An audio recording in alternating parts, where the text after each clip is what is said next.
I went to public high school in Hawaii, and I had an opportunity to get into a fight every single day of my high school career. Every day.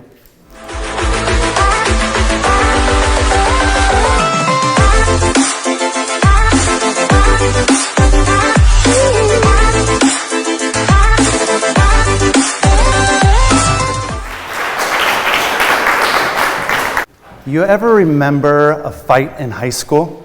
I went to public high school in Hawaii, and the way it happened, a fight in our high school, was everybody gathered into a circle. Two guys got in, or girls, and they scrapped. In Hawaii, you call it scrap. And usually you wanted to go toe-to-toe because it's a little bit more exciting, but it always went to the ground, and then people would hover over, you couldn't really see. I had an opportunity to get into a fight every single day of my high school career. Every day. And the reason why is that there was plenty of bullies that were willing to fight me because of my color of my skin. They didn't know anything about me, but they're ready to scrap. And I could have gotten into a lot of fights. But surprisingly, I didn't. I didn't get into many fights. And the ones that I did, I actually won. And I'm going to tell you about that. How did I win these fights without any special martial arts degree? And I'm going to tell you about that. But I think it's important that I tell you a story about my friend, Big Worm. Big Worm and me grew up from elementary in Hawaii to high school, and hence the name. He was a big dude, so it does help to have big friends if you're in a fighting situation. But this is different. Bullies actually will come after you when you're alone, so it didn't really make that much sense that I had the big friends. But the story about Big Worm is that he was a close friend of mine, and we grew up, we were in the same circle of people, we hung out in the same areas of high school, and I came really close to him. As you know, high school was wrapping up, and we went our separate ways. Big Worm went to Las Vegas, and I went to San Diego, here today. And being a big guy, Big Worm was a perfect fit to be a bouncer at a nightclub. So he was a bouncer. I would go to Vegas and say hello, and it was always, every time I saw Big Worm, it was like old friends, you know, didn't miss a beat. Over the years, Big Worm kind of developed a thick skin. He wasn't, those subtleties of hello and hi were kind of out the door. He had to deal with so many drunks and so many people that were just inconsiderate that he had this, you know, he was kind of angry. And kind of, to anybody that didn't know him, he was just a little rough at the beginning.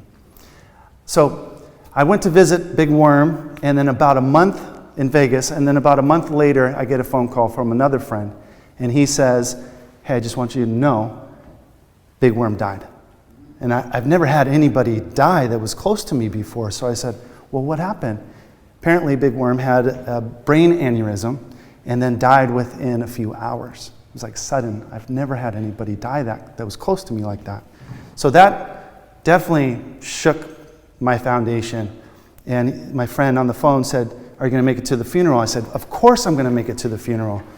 So I made a reservation to take a flight to Vegas. And on the flight, I was thinking about all these wonderful moments that I had with Big Worm. We would go down to the beach, we'd body surf. There's this valley, it's called Waipio Valley. We'd spend time there. It was so many great memories. I got to Vegas, went to the funeral. The priest says his thing, and at the end of his kind of ceremony, he says, does anybody want to speak? Immediately, my face turns white, shaking, red. My face is red. I feel this knot and crunch in my stomach. I can't talk about any of the memories that I shared with Big Worm. And then in the back, I see this hand goes up. It was a co-worker that Big Worm worked with. And she comes up to the front of the podium and says, Big Worm was rough, he was tough, he was mean, and he was. But she didn't talk about how much he loved his friends.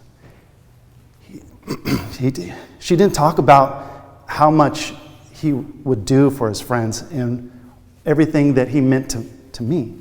She didn't talk about that. She sat down. I couldn't really live with myself, you know. I had a really hard time thinking about you know what a loser I am to not be able to share about my friend and how much he meant to me. So it brings me back to how I got out of all these fights. I got out of all these fights because what a bully is someone that takes advantage of someone else that perceives to be vulnerable. That's a bully. And if you perceive to be vulnerable, if you run, they're going to attack you, they're going to harass you every single day. Every single day, you're going to get into a fight or you're going to get harassed. But if you stand up and you face that fear, for me, public speaking was a huge fear. I faced that fear head on. And I told myself, I can be a good speaker.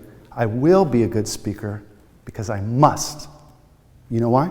Because people are counting on me. People are counting on me to share my message and to be what I was supposed to be. I know that everybody in here has a certain fear, a certain thing that they hide, but I really want you to, after me, really want you to say, I can. Everybody say, I can. I can. I will. I will. I must. I must. Because they're counting on me. Because they're counting on you. You must. Face your fears. Stand up and be the best you can.